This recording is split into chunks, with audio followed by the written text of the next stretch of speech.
CBN e G1. Eleições 2018.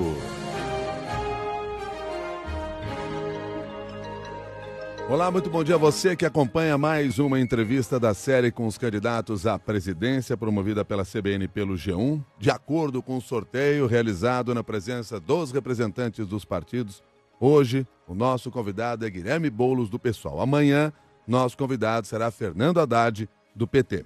Participam dessa entrevista a Cláudia Croitor, do G1, a Débora Freitas, da CBN, o Renato Franzini, também do G1, o comentarista Gerson Camarote, da CBN e do G1, que conversa conosco por telefone, e eu, Milton Jung. Além da participação dos jornalistas, teremos perguntas feitas por escrito pelos ouvintes e internautas e publicadas em redes sociais com a hashtag CBNG1. Guilherme Boulos, nosso convidado de hoje, tem 36 anos, formado em filosofia, coordenador nacional do Movimento dos Trabalhadores Sem Teto e concorre pela primeira vez à presidência da República. Candidato Guilherme Boulos, muito obrigado desde já pela sua gentileza de estar conosco aqui nesta série de entrevistas. Bom dia. Bom dia, Milton. Eu que agradeço pela oportunidade. Bom dia, Débora. Bom dia, Renato. Bom dia, Cláudia. Bom dia a todos os ouvintes da CBN e todos que nos acompanham pelo portal do G1. Hoje, destaque na primeira página do jornal O Globo. 27 governadores, aqueles que se elegerem agora, assim que assumirem, terão de administrar o maior nível de endividamento já atingido pelos estados brasileiros, no total 827 bilhões de reais. Se pegar a conta dos últimos 4 anos, aumentou essa dívida em 28%. Governadores que serão eleitos assumem no dia 1º, no dia 2 vão bater na porta do Palácio para pedir ajuda para o governo federal. Se o senhor for presidente da República, o que o senhor vai dizer para esses governadores? Nós vamos renegociar as dívidas. Não dá para os estados e municípios ficarem sufocados como estão hoje. Aliás, a solução no médio e no longo prazo, mais do que uma renegociação, é uma revisão do Pacto Federativo, que é profundamente injusto.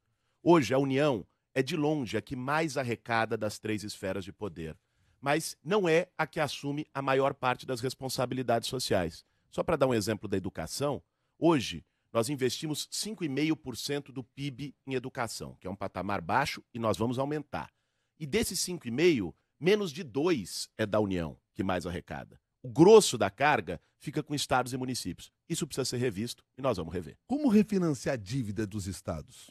Olha, Milton, é preciso ter condições. Os bancos públicos podem ajudar nisso. Você pode rever os indexadores. Aliás, tem uma ação no Supremo Tribunal Federal andando há um bom tempo sobre os indexadores das dívidas que os estados estão questionando. Mas mais do que isso, é preciso se comprometer com outro modelo de desenvolvimento para o país. A União, o problema do Estado brasileiro, tenho dito isso em todos os lugares, não é falta de dinheiro. Dinheiro tem. Está mal distribuído e não chega onde tem que chegar. Se tiver a coragem, e a nossa candidatura é a que tem coragem de enfrentar esse sistema de privilégios, fazer uma reforma tributária para que os super ricos comecem a pagar imposto. Classe média e trabalhador já pagam impostos demais no Brasil. Agora, os super ricos, e aqui eu estou falando de banqueiro, eu estou falando de grandes empresários, se começarem a pagar imposto, você tem condição de aumentar o potencial arrecadatório.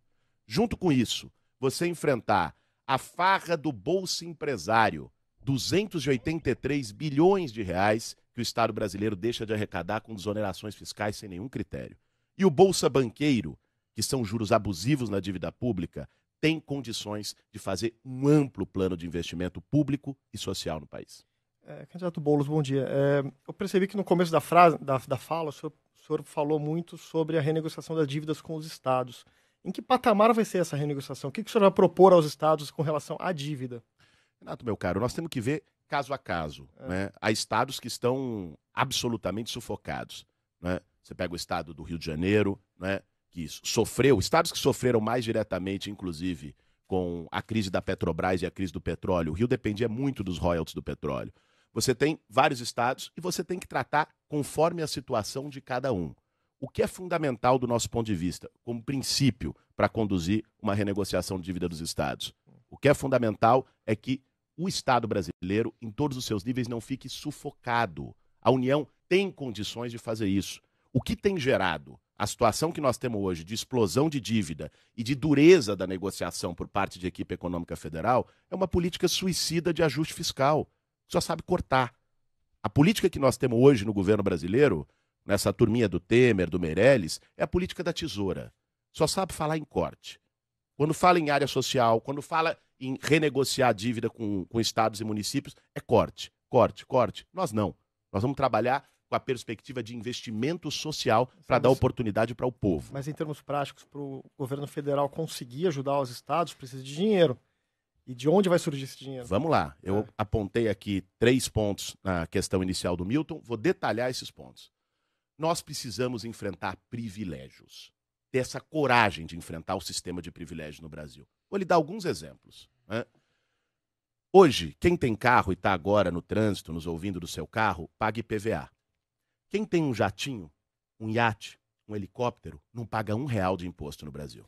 Essa semana saiu uma matéria, só este imposto, que é simples, está longe de ser os maiores. O potencial arrecadatório dele chega a 5 bilhões de reais ao ano. Com 5 bilhões de reais, faz 100 mil moradias populares. Só taxando helicóptero, jatinho e iate.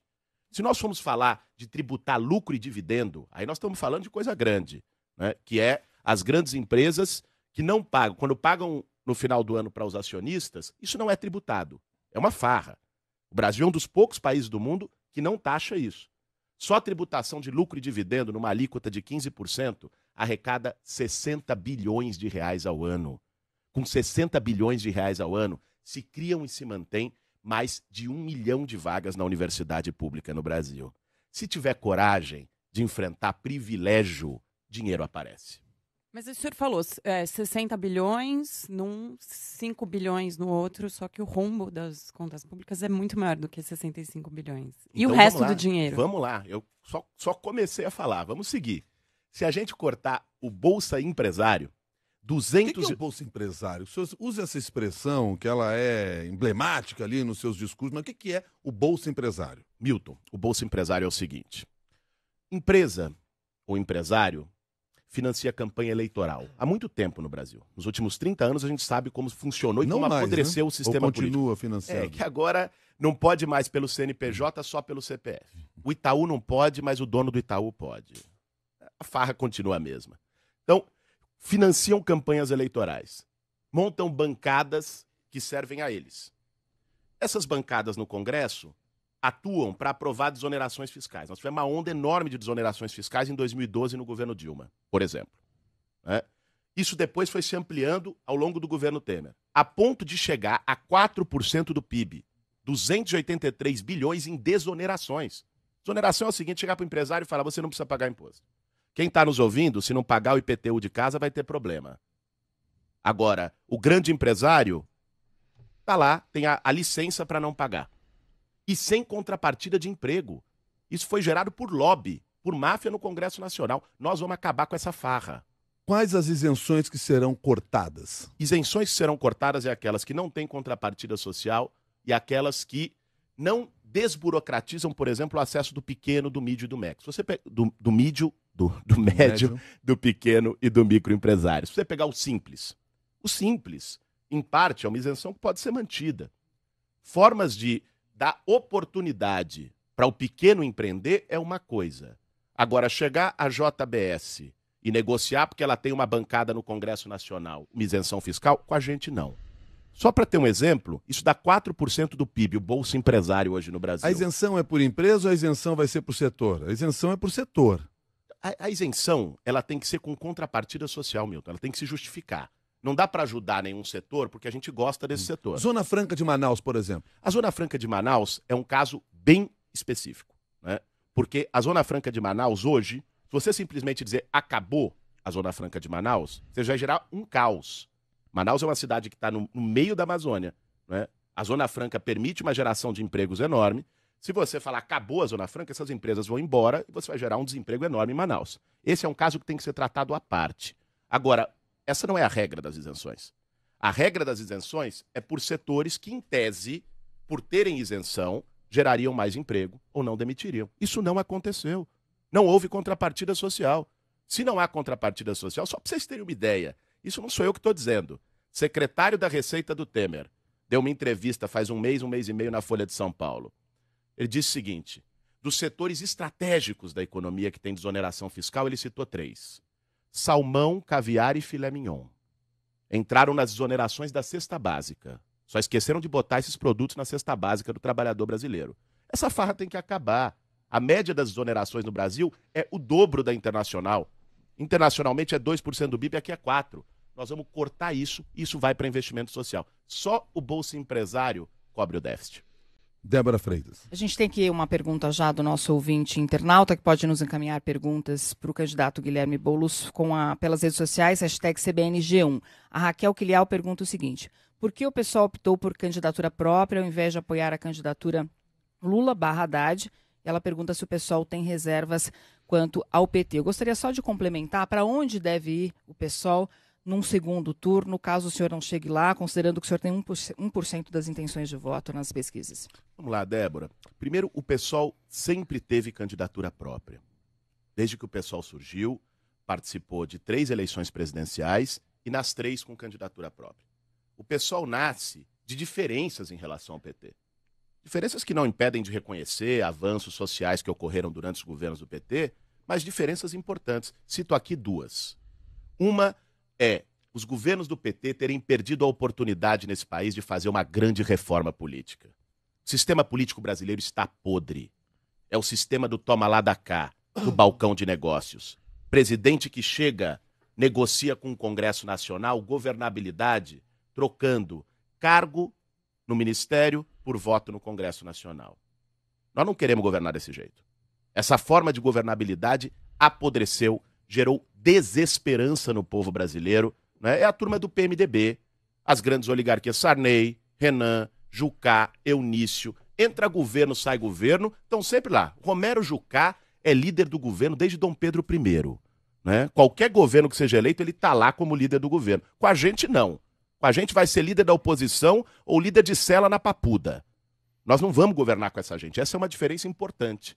Né? O PT acabou governando com esses mesmos de sempre. Mas o pessoal apoiaria o PT no eventual segundo turno? Olha, nós estamos diante da eleição mais imprevisível da história brasileira.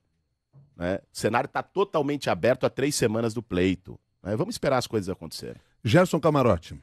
Candidato, bom dia. Candidato. Bom dia, Gerson. Bom dia. O Jair Bolsonaro, que é candidato do PSL, afirmou em rede social que o Fernando Haddad, se eleito, assina no mesmo minuto da posse o indulto do ex-presidente Lula. Se o senhor for eleito, o senhor assina esse indulto do ex-presidente Lula? Assino, Gerson. E vou lhe dizer por quê. Assino porque acho que, com todas as diferenças, estava falando delas aqui agora, que tenho em relação ao PT e ao Lula, acredito que a condenação do Lula foi uma condenação injusta e sem provas. O Lula foi condenado com base em delações apenas, com base em fuxico judicial, sem ter uma única prova. Enquanto isso, o Temer está governando o Brasil no Palácio do Planalto com assessor flagrado com mala de dinheiro no meio da calçada, né? Com ele próprio sendo gravado no porão do Palácio em negociação nada republicana com Joesley. Enquanto isso, a essa hora, o seu Aécio Neves está fazendo campanha, comendo pão de queijo em Minas Gerais, né? Com aquela gravação que o Brasil todo ouviu estarrecido dele extorquindo 2 milhões do Joesley, dizendo que ia matar o primo antes de delatar. Então, o judiciário em relação ao Lula atuou de uma maneira política. Agora quero completar. Daria não apenas ao Lula, daria ao Rafael Braga, jovem negro que foi preso em 2013 porque estava com uma garrafa de pinho-sol. Né? A injustiça judicial no Brasil não começou com Lula. O indulto é uma prerrogativa constitucional que permite ao presidente da República corrigir erros judiciais, porque nenhum poder está acima da lei, nenhum poder é Deus, e por isso, se presidente da República, não permitiria nenhum tipo de injustiça. Candidato, agora o senhor fala coisas ainda que estão em investigação, então vou colocar também fatos que estão em investigação indo na sua linha de raciocínio. O senhor, qual a sua avaliação de ter um sítio em Atibaia, que todas as reformas foram feitas pelo Odebrecht, reformas caras, como o senhor tem falado aí, críticas ao luxo, pela OAS, pelo Bunlai, ou seja, quase um consórcio ali de 3 empresas e um grande empresário, amigo do ex-presidente Lula, para um sítio que era utilizado pelo ex-presidente Lula.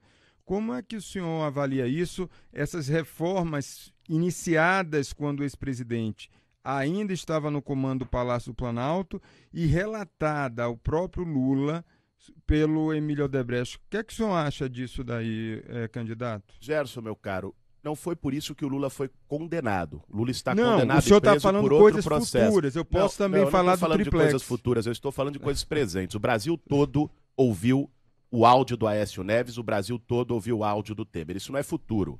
Aliás, isso é um passado triste que não virou presente. Que Aécio Neves deveria estar preso e seu Michel Temer também. E não estão.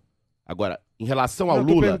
Em relação ao Lula... tinha falado do Aécio... Em relação ao Lula, ele está preso e condenado por um processo onde não foi apresentada nenhuma prova. É disso que se trata.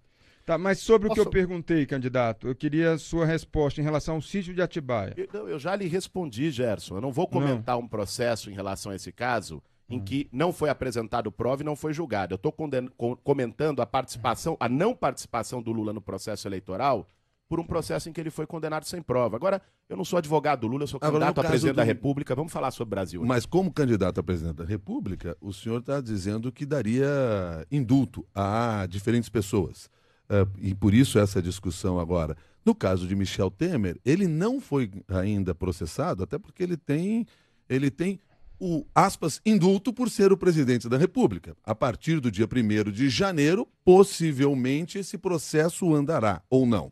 Olha, se eu for presidente da República, vai andar e com uma velocidade Você vai interferir no judiciário? Não vou interferir no judiciário. Só não vou permitir que o toma lá da cá impeça o judiciário de trabalhar nesse caso, que foi o que aconteceu com o Temer, né, Milton? O Brasil todo viu aquela compra de votos a céu aberto, trocando emenda parlamentar para salvar o pescoço dele. Com a gente, não.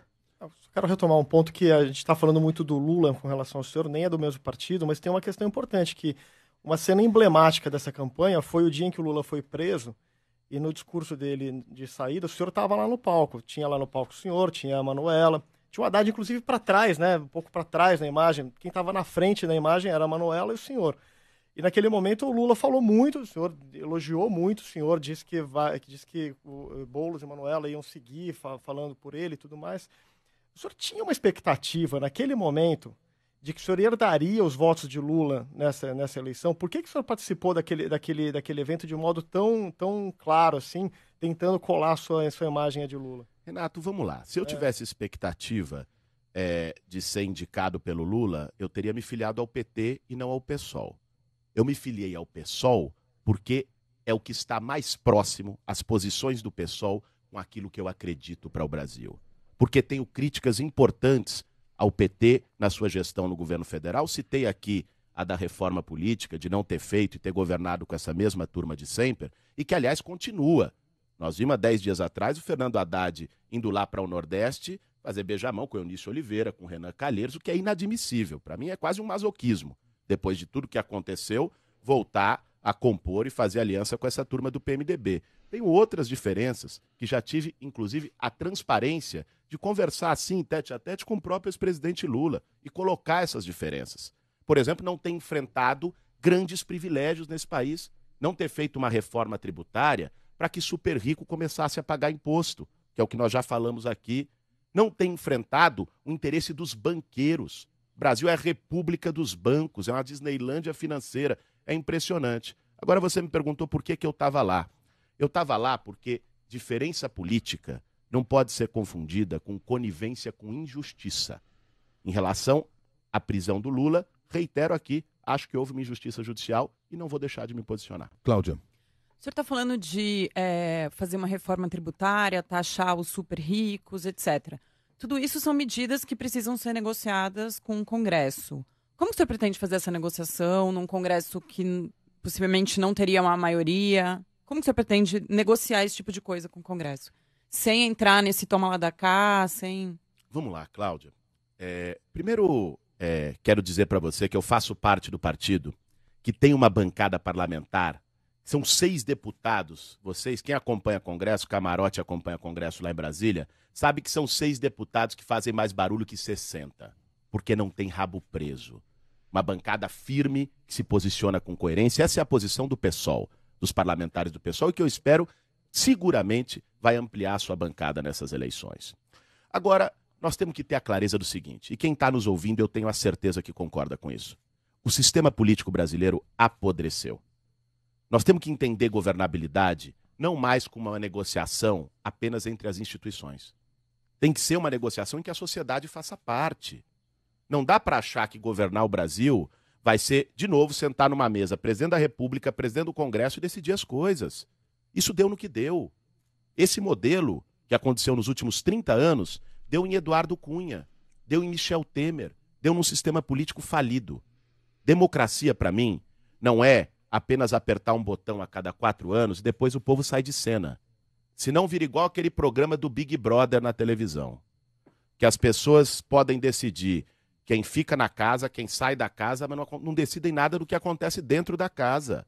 Está na hora do povo brasileiro decidir o que acontece dentro da casa. Por isso, nós pretendemos governar não apenas com um diálogo com o Congresso Nacional, mas também chamando o povo para decidir as questões fundamentais.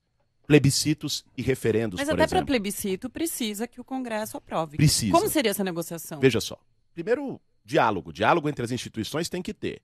Agora, o diálogo não pode estar pautado pela corrupção e pela promiscuidade na relação política. O diálogo tem que estar pautado pela mobilização da sociedade. Se eu for eleito, ou qualquer presidente que seja eleito, vai ter 50 milhões de votos, 60 milhões de votos. Tem que ter a coragem, e nós temos, de chamar essas pessoas para ajudar a implementar o programa junto. Eu quero ver. Que pessoas? Eu quero ver os eleitores, o povo brasileiro. Eu quero ver se esse Congresso Nacional, com 1 milhão de pessoas na porta, com 2 milhões de pessoas na Praça dos Três Poderes, se não aprova a taxação de grandes fortunas, se não aprova o fim dos privilégios deles próprios, auxílio moradia de deputado que tem casa, essa esculhambação, auxílio moradia de juiz que tem casa, se não aprova uma reforma política. Hoje é muito fácil. Mas, desculpa. Sai lá, só um segundinho. Hoje é muito fácil. Deputado, senador, sai lá, né, do Congresso, vai lá no Lago Sul, toma um vinho, fica tudo legal, vai pro lobista. Agora, se o povo, se as pessoas, os principais interessados nessa história toda, forem chamados para irem lá na frente pressionar, nenhuma mudança Em importante 2013 a gente na teve história. muita manifestação popular pedindo fim da corrupção e grandes movimentos, todo mundo lembra. Foram importantes para o Mas país. o que Agora, mudou efetivamente? O Congresso se constrangeu não se e aprovou desdobraram. medidas? É que você tem que ter também um governo que conte com a mobilização da sociedade. Se um governo entende governabilidade como toma lá da cá, como acordão com o PMDB, aí não tem jeito, aí fica difícil. Era o governo Dilma na ocasião. Exatamente, o qual a gente era crítico. Eu estava nas ruas em 2013, só para te recordar disso, camarote. Era crítico ao governo Dilma. Eu não tenho compromisso com erro de ninguém. Reconheço acertos quando tem e quando tem erro, apontamos. Nós estamos conversando com o candidato Guilherme Boulos do PSOL. Uma questão que eu queria colocar para o senhor, levando em consideração o que nós estamos vendo no momento dessa discussão eleitoral, a partir das pesquisas que têm mostrado movimentos no topo. Então nós temos lá Bolsonaro aparecendo com destaque, hoje Ciro e Haddad dividindo uma segunda colocação e muitas dúvidas. O senhor mesmo usou a expressão imprevisibilidade numa eleição como essa. O senhor não teme que o seu partido, sendo um partido de esquerda, acaba sendo vítima do voto útil? Olha, tem gente, Milton, que efetivamente está com medo. Que olha um Bolsonaro crescendo, esse cara que só fala atrocidades, né? Fascista, o cidadão que diz que mulher tem que ganhar menos que homem, que acha que tudo se resolve na bala, na porrada. As pessoas democráticas, com espírito democrático no país, olham esse cidadão crescendo e muitas vezes ficam com medo, com receio. Isso pode levar a uma ideia de não votar no projeto que acredita mais, em nome de combater esse retrocesso tremendo que representa o Bolsonaro. Agora é sempre preciso lembrar o seguinte, a eleição é uma eleição em 2 turnos. Está claro, as pesquisas estão apontando nesse momento, como você mesmo mencionou, que o campo democrático estará no 2º turno. Então, momento de se juntar para derrotar o atraso é 2º turno. 1º turno é momento de votar no projeto que você acredita. O nosso projeto, a minha candidatura, a candidatura do PSOL, é a única que tem coragem de enfrentar esse sistema. É a única que bota o dedo na ferida para enfrentar a república dos bancos, para enfrentar os privilégios desse país, para poder fazer investimento social. A minha candidatura é uma candidatura que não tem medo de tocar em temas tabus, que não negocia princípios, que não abre mão daquilo que acredita, seja por conveniência eleitoral ou por qualquer outra razão, por acordo político. Eu não vou negociar a reforma agrária e a pauta indígena para ter apoio de ruralista ou para ter ruralista na vice de chapa. Eu não vou negociar o direito das mulheres, o direito da população LGBT. O Brasil é o país que mais mata LGBT no mundo, para ter apoio de bancada conservadora ou de setores conservadores. Eu não vou negociar nenhum princípio para poder ser bem visto no mercado. Isso é o que a minha candidatura representa, isso é o que a nossa candidatura do PSOL representa. E exatamente por isso, no primeiro turno, quem concorda com esse projeto vai votar 50. Candidato. Fala, Camarote. É só para pegar um gancho aí, Milton, nessa pergunta.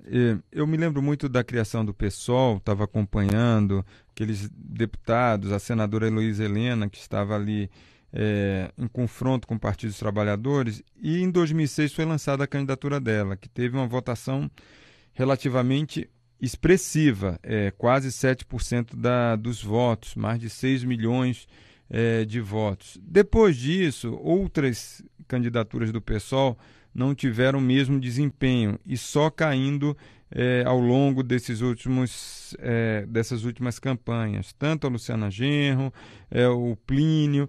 Como é que o senhor está vendo e como reverter essa tendência de queda nos votos do PSOL? Olha, Gerson, não há exatamente uma tendência de queda nos votos do PSOL. Se você pegar as eleições de 2016, o PSOL teve... Não, para presidente. Para a presidência da República. Isso. Veja, a Luciana Genro teve 1,5% na eleição passada. O cenário eleitoral é um cenário sempre muito imprevisível, porque depende de todos os fatores que estão em jogo, depende, por exemplo, do medo de retrocessos maiores. Agora, essa posição nossa, a posição do PSOL, que é uma posição de coerência, de não abrir mão de princípios, inclusive não abrir mão por casuísmo eleitoral, porque tem gente que na véspera da eleição, né, ou em processo eleitoral, aí contrata um marqueteiro, se maqueia, vira candidato enlatado, decora discurso que assessor fez para poder ganhar voto em cima disso. Aqui não. As nossas candidaturas são candidaturas diferentes. Se ganhar, não vai ser negociando princípios. E se perder, vai ser de pé e com dignidade. Essas candidaturas que você citou, e a minha candidatura hoje ao lado da Sônia Guajajara, tenho como vice uma liderança indígena, a primeira indígena numa chapa presidencial em 518 anos nesse país. Essa candidatura não se mede apenas por percentual em pesquisa de intenção de voto. Não se mede apenas pela quantidade de votos que vai ter nas urnas.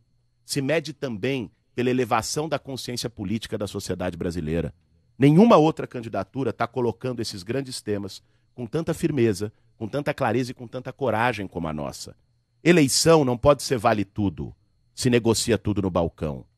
Eleição, se a gente quer fazer política de um outro jeito no Brasil, e a gente faz política de um outro jeito, eleição tem que significar também colocar grandes princípios e grandes temas em debate. A Débora vai trazer uma pergunta de ouvinte. Antes dessa pergunta, só para não perder também esse gancho aqui, porque nós temos uma cláusula de barreira nessa próxima eleição.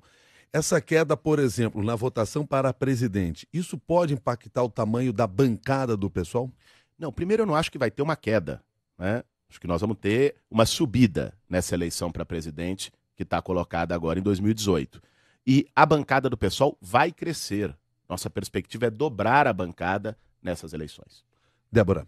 Pois não, a pergunta, candidato, é do ouvinte internauta Luiz Ernesto. Ele quer saber qual é a sua proposta para a Previdência, se o senhor vai manter esse modelo atual de repartição ou pretende mudar o regime. Eu vou manter esse modelo de Previdência com correções que precisam ser feitas. Vamos falar qual é esse modelo primeiro. Esse modelo é um modelo de solidariedade entre gerações. De que Previdência é tido como direito e não como privilégio de quem tem como pagar um plano de capitalização. O que é Previdência como direito? É que hoje a gente trabalha para pagar a aposentadoria de uma geração que trabalhou antes. E daqui a pouco a geração seguinte vai trabalhar para pagar a nossa aposentadoria. Esse modelo solidário de previdência pública é correto e tem que ser mantido. E não tem que se fazer como o Temer quis fazer de uma maneira absurda. covarde, né, atacar direitos. Querer cortar a aposentadoria de quem trabalhou a vida inteira e recebe benefício de prestação continuada. Querer mexer em aposentadoria rural de quem trabalha duro. Logo o Temer. Falar em idade mínima, qual é a autoridade dele? Se aposentou com 53 anos de idade, ganhando 30 mil reais. É um moralista sem moral. Não tem autoridade nenhuma para propor mudança na Previdência no país. Nós queremos mexer na Previdência para tocar nos privilégios, que essa reforma dele não tocava, não nos direitos. Como é mexer nisso? Primeiro, cobrar a dívida das grandes empresas. 450 bilhões de reais de dívida previdenciária que não é cobrada de maneira adequada no país. Segundo, acabar com desonerações em folha de vários setores que reduzem a arrecadação da Previdência Pública no Brasil. Terceiro, acabar com o privilégio de cúpula dos poderes. Juiz, desembargador, cheio de aposentadoria especial. Essa turma, olha, é inacreditável. A gente com quase 14 milhões de desempregados e há 2 semanas atrás o STF ter aprovado aumento para a cúpula do judiciário de 33 mil para 40 mil reais. Estavam achando pouco. Acho que a questão é uma questão da transição ou não, porque já, a partir de agora os novos servidores já têm um limite. A questão é os que estão aí, é o rombo que está aí. Se o senhor vai fazer uma regra de transição, é dele ou que se eu o senhor tô vai... tocando. Mas espera um pouquinho. Quando você faz um monte de gente recebendo acima do teto constitucional, quando um juiz está recebendo 40 mil reais, isso impacta na previdência que ele vai receber depois. Claro. Por isso que eu estou falando de mexer nesses privilégios também. Agora, esse é um dos pontos. O ponto essencial que eu quero chegar é o seguinte. Previdência também é arrecadação. Nós não podemos ver previdência como gasto. Previdência é investimento. Veja, se previdência pública hoje no Brasil faz com que milhões de pessoas possam sobreviver e aquece a economia. Se tivesse conseguido fazer reforma da Previdência e ela tivesse valendo, a gente ia ter em cada semáforo desse país milhares de idosos, ia ter menos dinheiro na economia, o buraco ainda está mais embaixo. Se você aquece a economia cresce, a Previdência arrecada mais, ainda mais com emprego formal. O que reduz a arrecadação da Previdência? Essa reforma trabalhista do Temer, por exemplo, que eles aprovaram e que nós vamos revogar. Essa reforma trabalhista leva trabalhadores para a informalidade. Quem não está com carteira assinada não contribui para a Previdência. Então não adianta ficar denunciando o rombo da Previdência, déficit da Previdência e criar uma situação que você reduz a arrecadação da Previdência. Agora, essa dívida da Previdência, o senhor se referiu a 426 bilhões. 450 bilhões. Na verdade, para ser exato, 446 bilhões. Nessa dívida aí tem, por exemplo, dívida da Varg, 4 bi, dívida da VASP, mais de 1,5 bi, dívida do Banco do Ceará, também mais de 1,5 bi. Tudo empresa que já fechou. Outra parte está sendo discutida na justiça, há um questionamento jurídico, um processo jurídico pelo qual precisa passar. O senhor atropelará esse processo jurídico? Veja, vamos lá. Primeiro, para a gente ter os números exatos. Cerca de 1/3 dessa dívida é difícil de ser cobrada, né, por conta de falências e tal. Já quebraram, já nem existem mais. 2/3 dessa dívida pode ser executada e cobrada. Agora, a forma de cobrança não é atropelar processo jurídico. É que hoje tem processo extrajudicial na Receita Federal que dificulta imensamente a cobrança. Só paga a dívida, né, quem não tem um bom advogado tributarista, Milton. Essa é a verdade. Grande empresário que tem bom advogado tributarista rola a dívida por 20 anos e depois, ainda se mandarem pagar, ele arruma um refis com os amigos dele no Congresso Nacional e bota mais 20 anos para frente abatendo juro. Vou te dizer por quê. Além das 3 instâncias do Judiciário, existem instâncias internas da Receita Federal, instâncias recursais sem fim. E aí faz o quê? Se muda esse cenário, se muda essa estrutura? Sem dúvida nenhuma. Essa estrutura é feita para que os grandes não paguem. Nós vamos desburocratizar a estrutura da Receita para que essa cobrança seja feita, sem dúvida alguma. Agora, candidato, mesmo com tudo isso que o senhor está falando, o déficit vai continuar. O rombo nas contas da Previdência, eles permanecem. Isso daí não é uma solução definitiva. Você pode até resolver pontualmente um ano com essa dívida que tem da Previdência, mas depois ela permanece. Por quê? Porque é impagável do jeito que está. O senhor estabeleceria uma idade mínima? O pessoal está conversando sobre a idade mínima. Qual idade mínima seria? Não, nós não estabeleceríamos uma idade mínima, ô Gerson. E vou lhe dizer, você tocou na questão da dívida, não foi a única questão que eu falei aqui. eu falei também em acabar com desoneração em folha, eu falei em investimento e formalização do mercado de trabalho que vai permitir a arrecadação da Previdência, mas quero falar uma outra, que é muito pouco mencionada. Está previsto, desde a Constituição de 88, as fontes de arrecadação para a Previdência. Nenhum regime previdenciário é autossustentável em si, né? Regime previdenciário tem que ser visto também como subsídio. Previdência é política social. Então, tem previsto já desde a Constituição de 88 as fontes de arrecadação da Previdência. Contribuição social sobre lucro líquido, PIS, PASEP, COFINS. Isso hoje é sistematicamente desviado da Seguridade Social e da Previdência no Brasil. 30% de DRU, desvinculação de receita da União, que destina esse recurso para pagar juro da dívida pública para banqueiro e agiota. Nós vamos acabar com a DRU também e destinar o recurso que está previsto para a Previdência pela lei para que vá à Previdência. Renato. Candidato, a gente tem uma iniciativa no G1, a gente tem feito uma pergunta para todos os candidatos aqui. Quem está acompanhando a série já sabe qual é a pergunta, mas a gente acha importante fazer, que é com relação ao monitor da violência, uma iniciativa nossa que busca trazer dados mais confiáveis até, porque muitas vezes as pessoas discutem muito violência em cima de achismo, né? Então a gente busca trazer esses dados e tentar ouvir especialistas para tentar saber as soluções. E o que a gente viu, algumas coisas que a gente viu, por exemplo, um dado já que se sabe muito, 63 mil assassinatos por ano no Brasil. Numa única semana que a gente contou assassinatos no ano passado, foram 1.195, sendo só 2%, um ano depois tiveram um julgamento. Então a gente tem duas perguntas. A primeira é, qual é a sua principal proposta para reduzir o número de homicídios no Brasil? Vamos lá, Renato. Nós precisamos rever esse modelo de segurança pública. Esse modelo faliu. O que se fez nas últimas décadas? Se investiu em policiamento ostensivo, em mais presídios, em mais armamentos. Isso não deu certo. A população carcerária no Brasil dobrou nos últimos 10 anos. Eu pergunto a quem está nos ouvindo, alguém está se sentindo mais seguro com isso? Não está. Você mesmo mostrou, os índices do Atlas da Violência mostram violência crescente. No Brasil tem mais mortes violentas do que na Síria, que é um país que está em guerra. O caminho não é tiro, porrada e bomba. O caminho não é mais arma. O caminho é mudar o modelo de segurança. A começar por uma mudança no modelo de polícia. Nós temos que desmilitarizar as polícias no Brasil. Desmilitarizar é aprovar o ciclo completo. Uma polícia civil única, e diga-se aqui como é na maior parte dos países do mundo, focada em prevenção e focada em inteligência.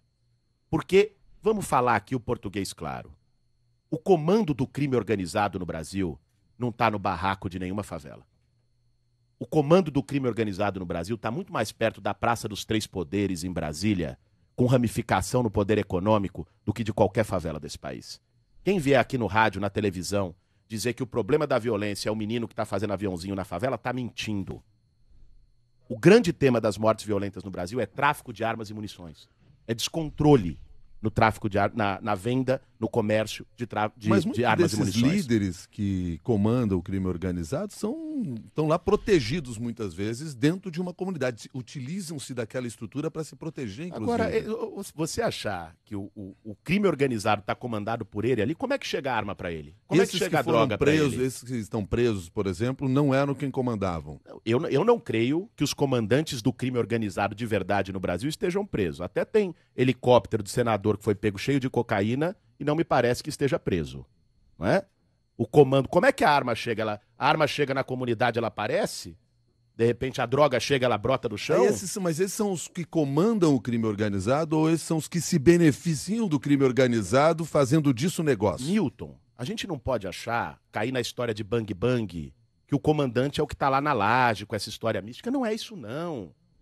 O comandante é quem está ganhando de verdade dinheiro com tráfico de arma e munição e está ligado às empresas de arma no Brasil. E aí, o sistema que lucra com a morte.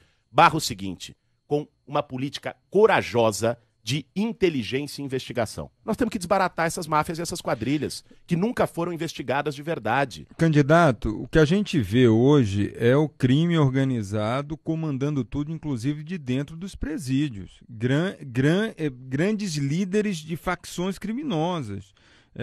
E isso aí é uma situação até mais grave, porque as pessoas já estão presas e continuam comandando guerra em comunidades, brigas de facções, dando ordens assim de praticamente parar um estado, como a gente viu no Rio Grande do Norte muito recentemente, ou paralisando uma eleição, tentando paralisar uma eleição como em 2016 em São Luís.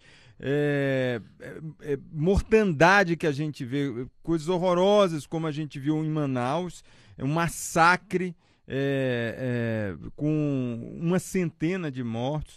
Então, o que a gente está vendo é algo bem complexo e visível também, mas muito complexo de solução. Até aqui ninguém consegue mostrar uma proposta concreta, a gente tem questionado isso, todos os candidatos, para resolver essa situação dos presídios e o comando das facções criminosas de dentro dos presídios. É verdade, Gerson. Eu não estou discordando de você que existe essa dimensão do crime organizado. Eu estou te dizendo que existe uma outra dimensão. Não dá para a gente ver só o varejo e não ver o atacado. A arma não chega na favela do nada. Não é quem está preso que leva a arma para a favela e faz a arma e a munição chegar lá. Não é quem está preso que leva a droga para a favela e faz ela chegar lá. Tem uma máfia, tem um sistema que lucra com a violência. Tem um sistema que lucra com a morte. E ele tem que ser desbaratado começando lá por cima. Isso se faz, para ter propostas bem concretas, com inteligência e com investigação. Alguns exemplos, para que a gente traga essa discussão aqui para o chão, né? Primeiro, tem um coronel Ibis, foi comandante da Polícia do Rio de Janeiro, está contribuindo no nosso programa, porque é crítico desse modelo de segurança. Ele deu um exemplo muito claro. A maior apreensão de fuzis no estado do Rio de Janeiro não foi em nenhuma favela. Não se deu um único tiro. Foi no aeroporto do Galeão, com uma operação de inteligência, e foi prender o responsável em Miami. Se tiver a disposição de fazer esses enfrentamentos, sexta-feira passada completou 6 meses da morte de Marielle. Sem que a gente saiba quem matou Marielle Franco, quem mandou matar Marielle Franco, minha companheira de partido, vereadora do PSOL do Rio de Janeiro, lutadora. A coisa que a gente sabe é a seguinte: de onde saiu a munição que matou Marielle? Desviada de um lote da Polícia Federal no Distrito Federal. É aí que tem que se mexer, gente. Nós temos que trabalhar com inteligência. É uma questão, inclusive, de números. Estava vendo os dados da transparência pública. Rio de Janeiro, que é um estado que está sob intervenção militar, está gastando quase 1 bilhão na intervenção militar sem nenhuma eficiência. Sabe qual foi o investimento em inteligência policial esse ano no estado do Rio de Janeiro, Milton? Foi R$250. Não paga a conta de luz do Disque Denúncia. Então, concretamente, tem que se investir em inteligência e investigação, não em ficar matando o jovem negro na periferia com uma política que é uma política de extermínio, de militarização, que só faz espetáculo, só cria uma aparência de segurança porque a polícia está agindo e o cenário só piora. Vamos colocar a bola no chão. Essa é uma realidade, tem que ter inteligência. Isso daí é um fato. Agora, o Estado não chega nos presídios, é isso que eu estou colocando, candidato. A gravidade ela é maior, porque o Estado deveria ter controle dos presídios, ou seja, passa tudo dentro dos presídios, armamento, telefone celular, enfim, o crime organizado comanda de dentro das cadeias está se passando muitas vezes fora. E eu citei 2 exemplos claros. São Luís, nas eleições de 2016, e o Rio Grande do Norte, o Estado ficou paralisado como um todo.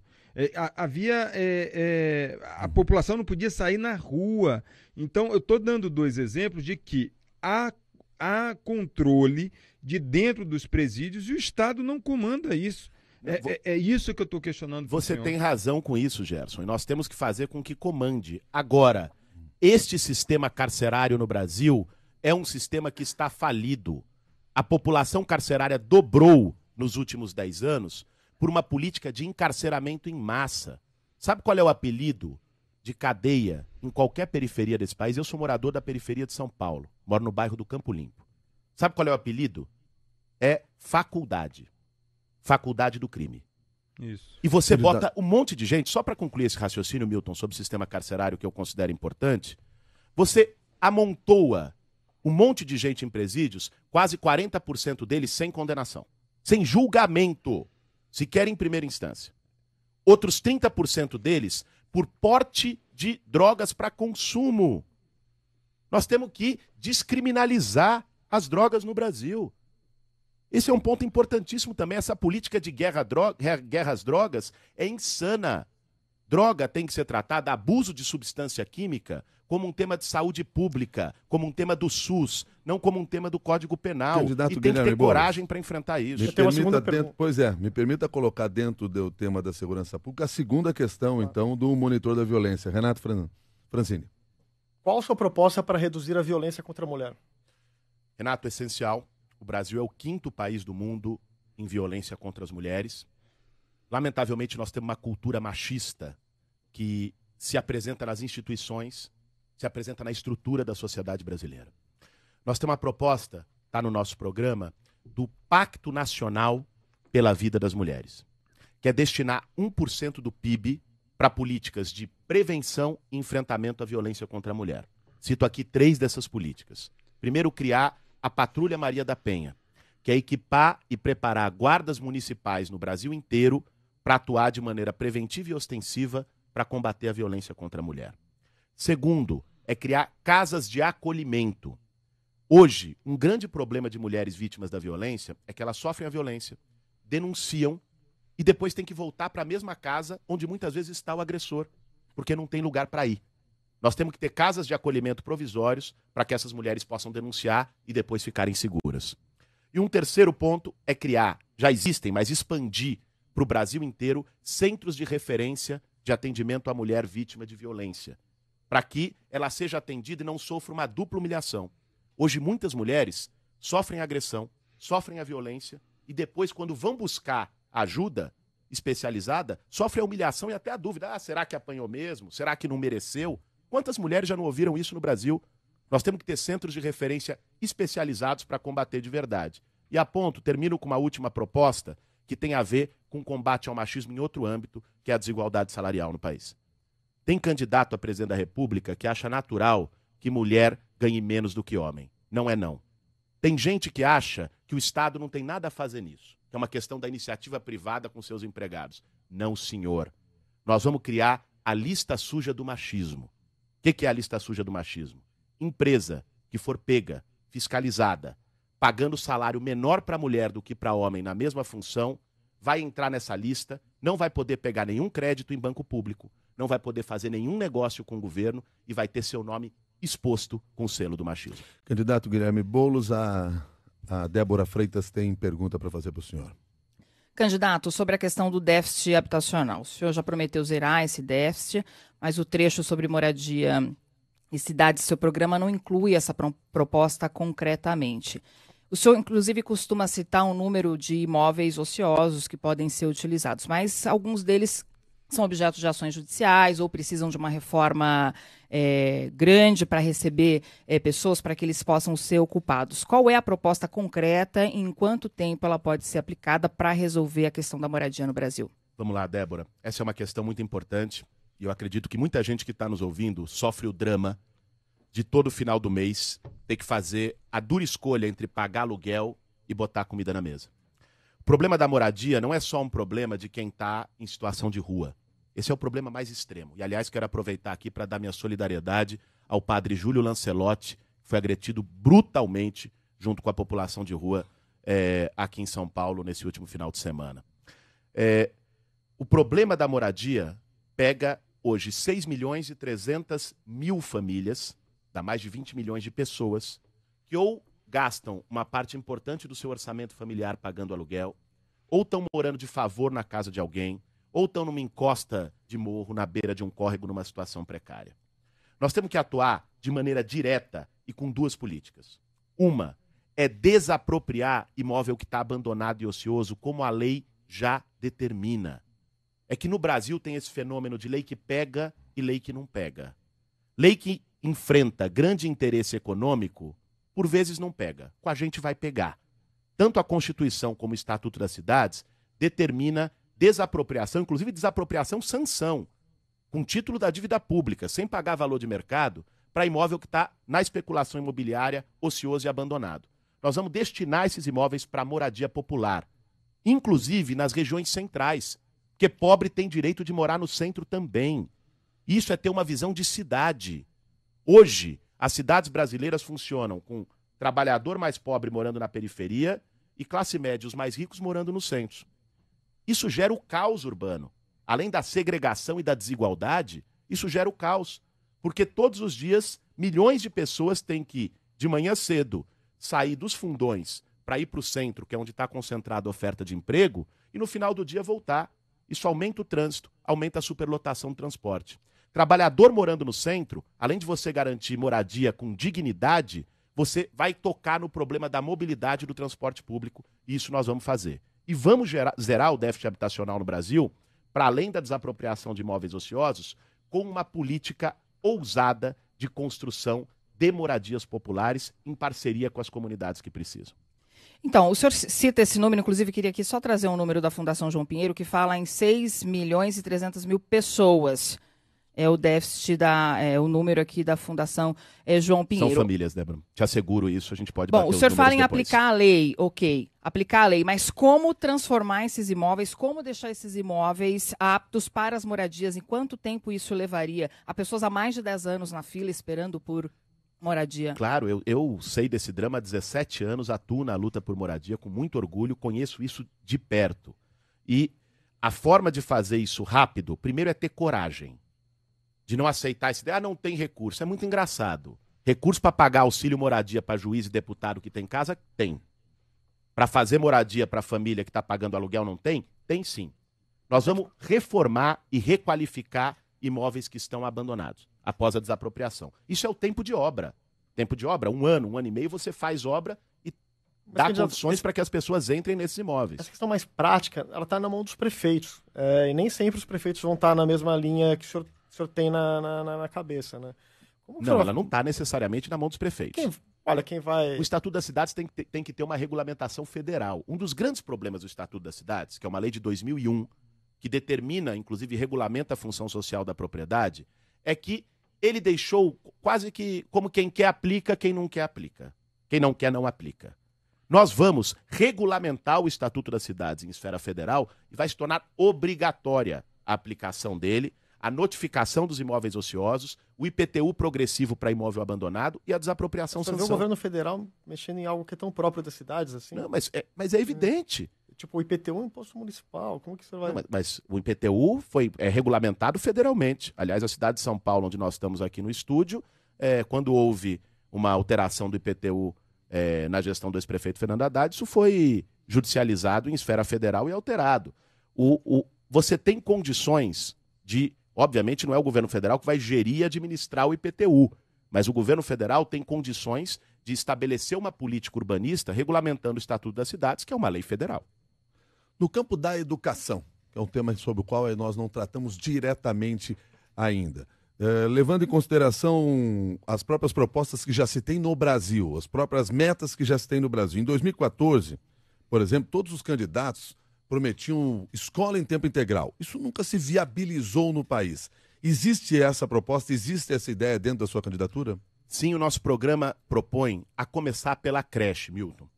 Hoje nós temos um problema sério de creches no Brasil. A nossa perspectiva é construir 2 milhões de creches e fazer creche funcionar em tempo integral para atender as mães que trabalham e estudam. Tem um projeto da Marielle Franco, no Rio de Janeiro, chama Projeto Coruja, que era creche em momento noturno para poder atender as mães que estudam e que hoje não têm onde deixar seus filhos. Nós queremos nacionalizar esse tipo de projeto. Em relação a ensino fundamental e médio, ao ensino básico, nós precisamos de uma revolução no ensino básico brasileiro. Eu sou professor, dei aula em escola pública de periferia. Sei bem qual é a realidade. Sei bem qual é o descaso, inclusive. Falta papel higiênico no banheiro das escolas, falta giz, falta tudo. A desvalorização dos professores, a ausência de pagamento do piso, a ausência de plano de carreira. A nossa perspectiva é assegurar um investimento de verdade na educação pública no Brasil para que possa, de um lado, melhorar a qualidade do ensino básico, para acabar com esse cruzamento perverso que existe hoje de quem estuda em escola pública, se for para a universidade, vai para a universidade particular. Quem estuda em escola particular quase já tem a sua cadeira cativa na universidade pública. Para a gente acabar com esse cruzamento perverso, tem que investir na educação básica de verdade, que sempre foi um tabu no Brasil. Sabe por que foi um tabu? Porque o descaso com a educação não é um acaso, é um projeto de poder. Não interessa para este sistema que os mais pobres possam ter acesso a uma educação que seja libertadora, que seja crítica, que conscientize. Interessa ter uma população domesticada. É isso que eles querem. Mas o senhor está propondo a escola em tempo integral também para os demais níveis, além da creche? Não, evidentemente, não dá para se universalizar a escola em tempo integral num primeiro momento, mas ela tem que ser uma meta. Quanto mais tempo o jovem permanecer na escola, mais ele tem condições de aprendizado. Agora, não é só a questão do tempo, e é aqui que eu queria chegar. É a questão do que se ensina. Nós vamos propor uma profunda reforma curricular. Educação não pode ser para ensinar os nossos jovens apenas a fazer uma prova no final do ano. Educação não pode ser algo burocrático, porque é isso que leva à evasão escolar incrível. É isso que leva ao desinteresse dos jovens em relação à escola. Nós temos que trazer os grandes temas da vida para dentro da sala de aula. Não pode haver hoje se trata uma coisa dentro da sala de aula, saiu do portão da escola, a vida é outra. Os temas, inclusive, que são temas tabus. Nós temos que discutir questão do machismo na sala de aula. Nós temos que discutir diversidade sexual. Nós temos que discutir racismo estrutural. Esses grandes temas têm que ser parte de um currículo para que os nossos jovens estejam preparados para a vida, para os desafios do futuro, para que a gente não tenha uma geração que seja uma geração que aprendeu ali a fazer o xizinho e responder múltipla escolha, né, mas que reproduza preconceitos, tabus. Escola é libertadora. Eu vou chegar lá para, no Ministério da Educação, tirar o quadro do Alexandre Frota que botaram lá e botar o do Paulo Freire. É isso que eu vou fazer. Candidato, vamos fazer uma última pergunta de ouvinte CBN, eleitor G1. É o Flávio Lima que mandou pra gente. Ele pergunta: candidato, a sua plataforma é somente onerar mais a sociedade? Qual o seu plano para tornar a máquina estatal mais eficiente? Qual é o nome, desculpa, dele? Eu não ouvi. Flávio. Flávio, minha plataforma não é para onerar a sociedade. Eu acho que trabalhador, classe média, já está onerado demais e tem que ser desonerado em alguns aspectos. Né? Nós temos que rever faixas de imposto de renda para desonerar os que têm menos. Quem onera hoje a maior parte da sociedade é o Estado brasileiro, que é um Robin Hood ao contrário. Quem tem menos paga mais, quem tem mais paga menos. Eu quero onerar aquele que não paga nada. O rentista. Banco que teve 17 bilhões de lucro no último trimestre, né, enquanto nós temos desemprego recorde e salário mínimo estagnado. Mas a segunda parte. São esses. Né? Claro. Qual o seu plano para tornar a máquina estatal mais eficiente? Vou chegar lá. Primeiro, transparência. Transparência é essencial. Os ratos nascem quando não há transparência. É aí que eles se crescem. Então, a nossa perspectiva é criar uma forma de governança, aproveitando experiências internacionais, como a da Estônia e tantas outras, ela é pioneira nisso, inclusive nacionais, como já se fez no governo do Rio Grande do Sul, no gabinete digital, que nós estamos chamando de democracia 5.0, que é poder tornar a governança uma plataforma digital e dar o poder na mão das pessoas. Do seu celular, você vai poder controlar as contas públicas. Do seu celular, você vai poder saber como funcionam as obras. Você vai poder, inclusive, num aplicativo do SUS, ter acesso às filas e poder evitar que ocorram sacanagens, como teve recente com o prefeito Crivella, no Rio de Janeiro, que tinha a Márcia lá, que cuidava das filas, botava a gente na frente, tirava para os amigos do rei, né? Então, dar transparência e controle social para os negócios públicos numa sociedade digital é absolutamente essencial. E temos que desburocratizar, para terminar esse ponto, Milton, desburocratizar contratações públicas e desburocratizar questões básicas, como formação de micro e pequena empresa, que hoje é dificílima para quem quer fazer. Nesse minuto final, nosso Pinga Fogo com pergunta objetiva e respostas objetivas, sim, não, a favor ou contra. É a favor da prisão após condenação em segunda instância? Não, sou a favor que se cumpra a Constituição. Vai limitar a entrada de venezuelanos no país? Não, de forma alguma. O Brasil tem que ser um país acolhedor. Vai manter o programa Mais Médicos? Vou manter. Expandir. É a favor das cotas nos concursos públicos? Sou plenamente a favor. É a favor das cotas nas universidades públicas? Plenamente a favor. É a favor do voto obrigatório? Sou a favor. Vai manter o subsídio ao diesel? Nós vamos alterar a política de preços da Petrobras. Vai expandir o número de embaixadas e diplomatas? Olha, não acredito que essa seja uma prioridade no momento para o país. É a favor do foro privilegiado? Sou a favor da redução do foro. É a favor da intervenção militar na segurança nos estados, como no Rio de Janeiro? De jeito nenhum, o próprio exemplo do Rio demonstra o fracasso que é isso. Candidato Guilherme Boulos do PSOL, muito obrigado pela sua gentileza de estar conosco aqui nesta sabatina CBN G1. É uma nova oportunidade.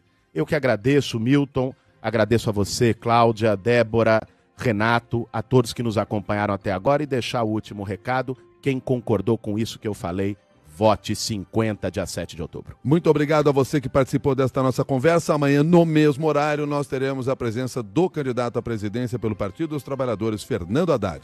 Até mais.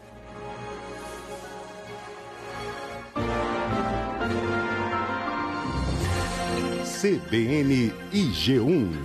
Eleições 2018.